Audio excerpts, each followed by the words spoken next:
ବନ୍ୟା ଛଡ଼େଇ ଦେଲେ। ମୁଁ ଆଜି କଟକ ଯାଉଛି, ସରକାର ମୋତେ ସାହାଯ୍ୟ କଲେ, ମୁଁ ଟିକେ ଭଲ ହେଇଯାଏ।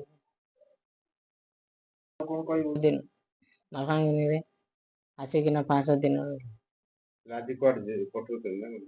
ଆଜି କଟକ ପଠାଉଛନ୍ତି, ସରକାର ସାହାଯ୍ୟ କରୁଛନ୍ତି। କେମିତି ଲାଗୁଛି ତମକୁ? ଭଲ ଲାଗୁଛି। ଭଲ ହେଲା ପରେ ପାଠ ପଢିବ ନା? ପାଠ ଲାଗିଲେ ପାଠ ପଢ଼ିବି।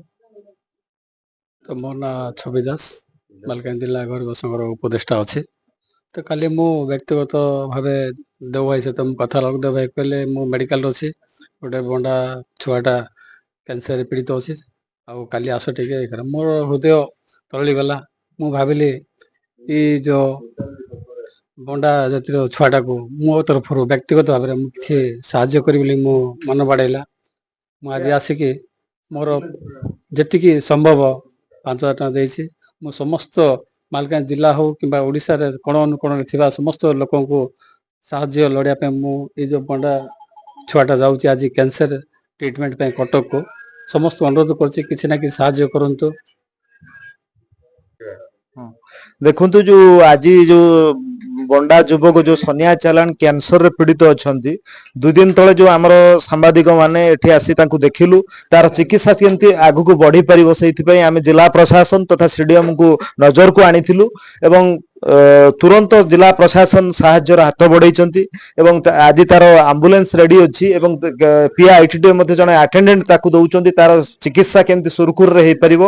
ଏବଂ ଆଜି ଆମର ସାମ୍ବାଦିକ ୟୁନିୟନ ତରଫରୁ ମଧ୍ୟ ଆମେ କିଛିଟା ତାକୁ 10,000 ଟଙ୍କାର ଗୋଟେ ସାହାଯ୍ୟ ଆମେ ଦଉଛୁ ଏବଂ ଛବି ବାବୁ ଯିଏ ଅଛନ୍ତି ପ୍ରାଇଭେଟ ବସ୍ ଆସିଛନ୍ତି, ସେ ବି ଗୋଟେ 5,000 ଟଙ୍କା ତାକୁ ସାହାଯ୍ୟର ହାତ ବଢେଇଛନ୍ତି।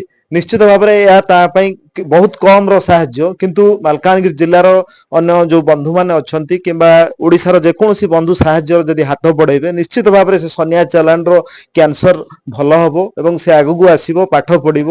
କ୍ୟାନ୍ସର ମଧ୍ୟ ବର୍ତ୍ତମାନର ସ୍ଥିତିରେ ବର୍ତ୍ତମାନ ସମୟରେ କ୍ୟାନ୍ସର ବି କ୍ୟୁର ହେଲାଣି ଏବଂ ସରକାର ଚାହିଁଲେ ନିଶ୍ଚିତ ଭାବରେ ଭଲ ଟ୍ରିଟମେଣ୍ଟ ଦେବ ଆଉ ଭଲ ଖାଇବା ପିଇବା ହେଲେ ସେ ପିଲା ମୁଁ ଭାବୁଛି ଭଲ ହେଇଯିବ। ଲୋକଙ୍କୁ ଯିଏ ବି ଆପଣଙ୍କର ସାହାଯ୍ୟର ହାତ ବଢେଇବ, ମୁଁ କହୁଛି ସେ ତାକୁ ସନିଆ ଚାଲାଣକୁ କିଛି ସାହାଯ୍ୟ କରନ୍ତୁ, ଆର୍ଥିକ ସାହାଯ୍ୟ ଫଳରେ ସେ କିଛି ତାର ଭଲ ଖାଦ୍ୟ ଖାଇପାରିବ ଏବଂ ଉନ୍ନତ ଧରଣର ଟ୍ରିଟମେଣ୍ଟ ନେଇପାରିବ, ତାହେଲେ ସନିଆ ପୁଣି ଫେରି ପାରିବ ଏଇ ମାନେ ଲାଇଫକୁ ଫେରି ପାରିବ ଭଲ ଲାଇଫ।